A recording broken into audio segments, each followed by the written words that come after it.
చాలా మంది చేస్తున్న అత్యంత భయంకరమైన తప్పేంటో తెలుసా? నీ సమయాన్ని దేవుడికి ఇవ్వటం లేదు. ఒక పెద్ద బ్రహ్మరాక్షసి మన చేతిలోకి వచ్చి పడింది. ఏంటది?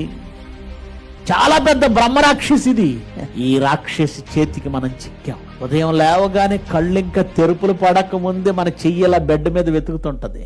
పక్కనే పెట్టుకుని పడుకుంటాం. దూరం పెట్టి పడుకుంటే మళ్ళీ ఏదో అయిపోతుంది, మనం ఏదో కోల్పోతాం. బెడ్ మీద పెట్టుకొని చెయ్యి వెతికి తడి దొరికిందా, దేవుడు దొరికినట్టుగా ఫీల్ అయిపోతాం. అమ్మయ్య, దేవుడే దొరికాడు. రాత్రి 2-3 వరకు నిద్రపోవడం లేదు చాలా మంది.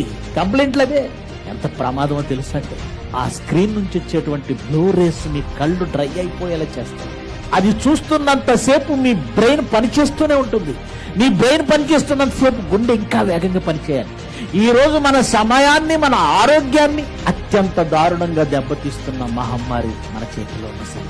ఈ సెల్ ఫోన్ రాకముందంటే నిజంగా మన పరిస్థితులు ఎలా ఉండేవి? ఈ ఫోన్ రాకముందు ఎలా ఉండేది? క్రైస్తవ కుటుంబాలైతే నిజంగా సాయంత్రానికి చక్కగా భోజనం వండుకొని తిన్న తర్వాత తల్లి, తండ్రి, పిల్లలు చుట్టూ కూర్చొని బైబిల్ తీసుకొని ఒక పాట, ఒక ప్రార్థన, ఓ అధ్యాయం చదువుకొని మంచి మాటలు మళ్ళీ ప్రార్థన చేసుకొని పడుకునేవాళ్ళు.